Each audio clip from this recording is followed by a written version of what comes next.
Hello, I'm Jeffrey Mishlove, host of Thinking Aloud.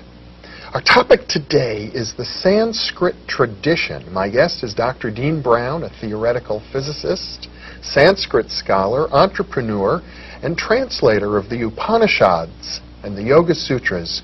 Welcome, Dean. I'm very glad to be here. It's a pleasure to be with you.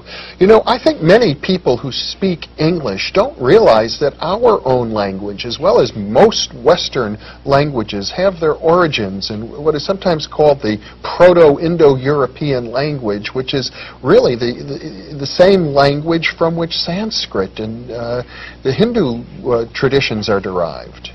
Yes, English, Russian, Icelandic, French, Greek are all dialects of a mother tongue that's spoken very widely in India and many parts of the world. We think of ourselves as being Western, and we think of India and its culture as being Eastern, but actually they have not only a common linguistic origin, but a common cultural basis as well. Yes, common thought.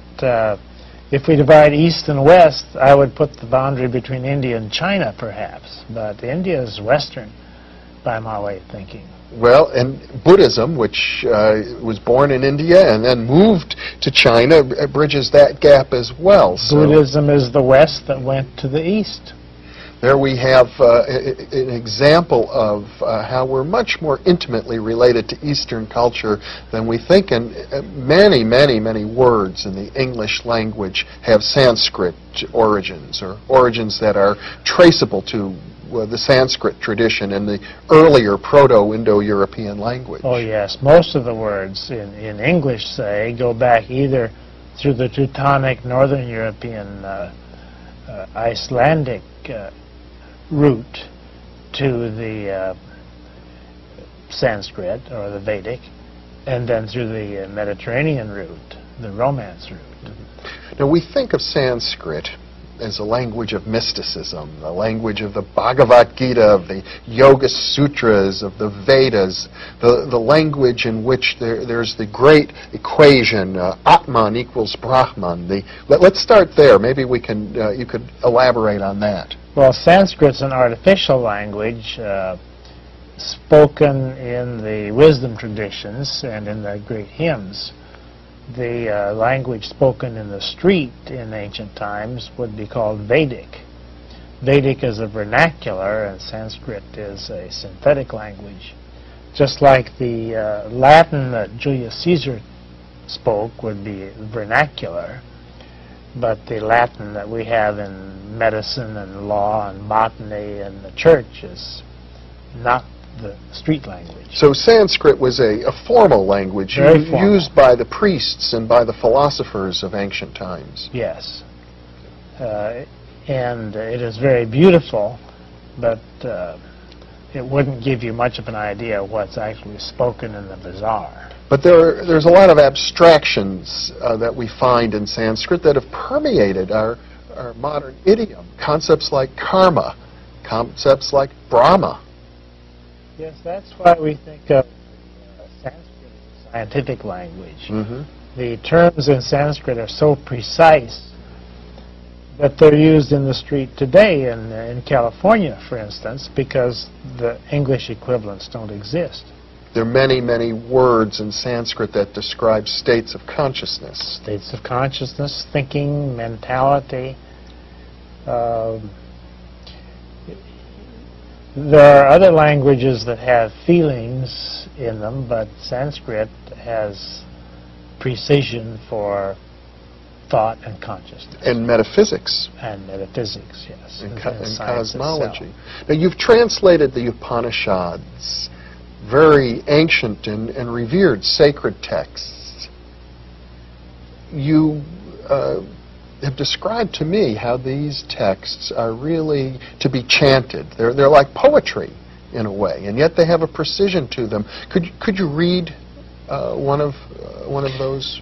Yes, there are a couple hundred Upanishads known today. And when the rishis, the teachers, started teaching the Upanishads to the Western scholars a couple hundred years ago or 150 years ago, they were very open in chanting them at first, and then they realized that if they're written down, they lose some of the power.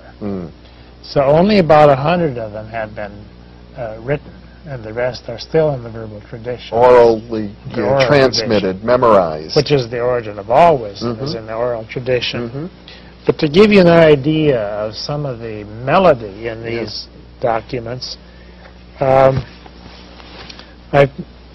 picked the beginning of the Ishavashopanishad, which goes like this. Om, the sound of the universe. the sound of the universe, from which we get our modern word of human, Om. Humble. Full that.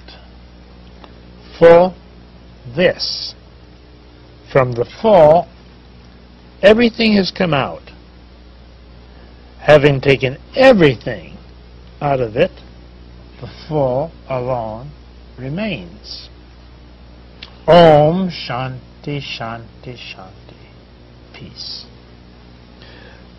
In the world, whatsoever changeful is, all this with the Lord should be enveloped.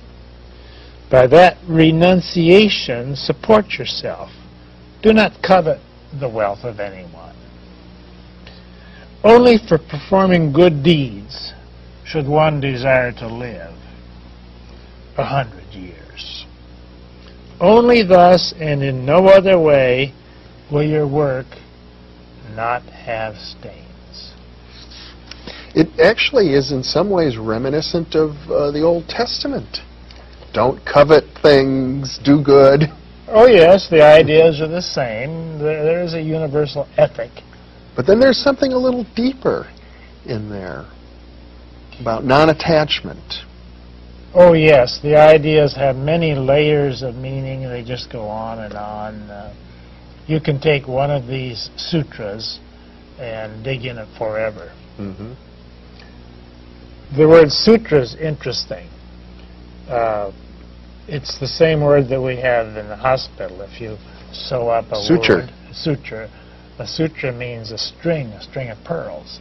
So these ancient poems are called sutras. They're strings of pearls. They're really like they're tied together. Nuggets of wisdom. Nuggets of wisdom, right. And that's why I read it with pauses between the lines, because each line has multiple meanings. And if you pause, it sinks into the subconscious more. Now, I think it's very interesting what you said earlier about the word human. We're all human, but very rarely do we pause to think, what does that word mean? And here you've traced it to a Sanskrit root, Aum, which is the eternal sound of the universe. The eternal sound from which the universe is expressed. So everything that's in the universe is human. Everything that's alive is human. Homo sapiens, among other things, is human. But we won't be around very long. Humanity will prevail long after Homo sapiens has been forgotten. And the Vedic tradition is one that has this sense of eternal cycles. Lots of time. Yes, in the Veda there are epochs of time that come and go like a big wheel.